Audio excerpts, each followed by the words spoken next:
Welcome to trendy TV. Telangana ప్రభుత్వం అమలు చేస్తున్న 6 గ్యారంటీలతో పాటు అనేక సంక్షేమ పథకాలకి రేషన్ కార్డు అర్హతగా ఉంది. ఈ నేపథ్యంలో రేషన్ కార్డు లేని వాళ్ళు ఈ మధ్య కాలంలో తమ రేషన్ నెంబర్ గల్లంతైన వాళ్ళు ప్రజా పాలనలో దరఖాస్తు చేసుకున్నారు.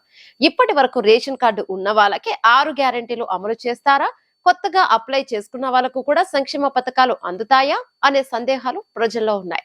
అందుకే సాధ్యమైనంత త్వరగా కొత్త రేషన్ కార్డులను జారీ చేయాలని చూస్తున్నట్లు సమాచారం. కాంగ్రెస్ ప్రభుత్వం సంక్షేమ పథకాల అమలు దిశగా వేగంగా అడుగులు వేస్తోంది.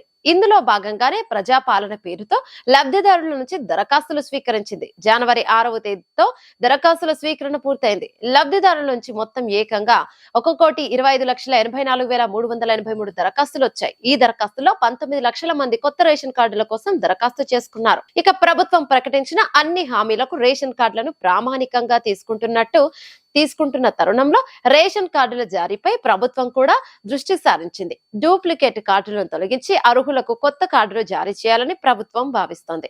దరఖాస్తుల డేటా ఎంట్రీ పూర్తయిన తర్వాత ప్రతి ఇంటికి ప్రభుత్వ సిబ్బంది వెళ్లి పరిశీలన అనంతరం కొత్త రేషన్ కార్డులను పంపిణీ చేయాలని ప్రభుత్వం భావిస్తోంది. శివరాత్రి నాటికి కొత్త రేషన్ కార్డుదారులకు రేషన్ పంపిణీ చేసే ఆలోచనలో ప్రభుత్వం ఉన్నట్లు తెలుస్తోంది. ఇక ఇప్పటి వరకు దరఖాస్తులు సమర్పించిన వారు ఎలాంటి ఆందోళన చెందాల్సిన అవసరం లేదని సీఎం ఇప్పటికే క్లారిటీనిచ్చారు. దరఖాస్తులు ఇవ్వని వారు గ్రామంలోని పంచాయతీ కార్యదర్శికి లేదా మండల పరిషత్ కార్యాలయంలో ఇవ్వాలని సూచించారు. ఇక ఈ కార్యక్రమానికి చివరి గడువు అంటూ లేదని, ఇది నిరంతర ప్రక్రియ అని కూడా సీఎం రేవంత్ రెడ్డి తెలిపారు. రాష్ట్రంలో 1,00,000కు పైగా రేషన్ కార్డులను కాంగ్రెస్ ప్రభుత్వం రద్దు చేస్తుందంటూ ఇటీవల వార్తలొచ్చాయి. వీటిపై పౌర సరఫరాల శాఖ మంత్రి ఉత్తమ్ కుమార్ రెడ్డి స్పందించారు. రేషన్ కార్డుల రద్దు వార్త పూర్తిగా అవాస్తవం అని స్పష్టం చేశారు. రాష్ట్రంలో ఒక్క రేషన్ కార్డును కూడా రద్దు చేయడం లేదని తేల్చి చెప్పారు.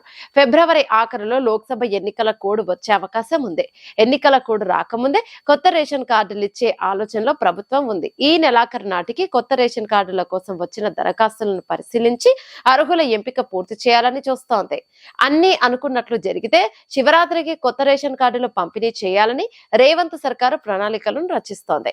ప్రజాపాలనలో మొత్తం 1,25,84,383 అప్లికేషన్లు వచ్చాయి.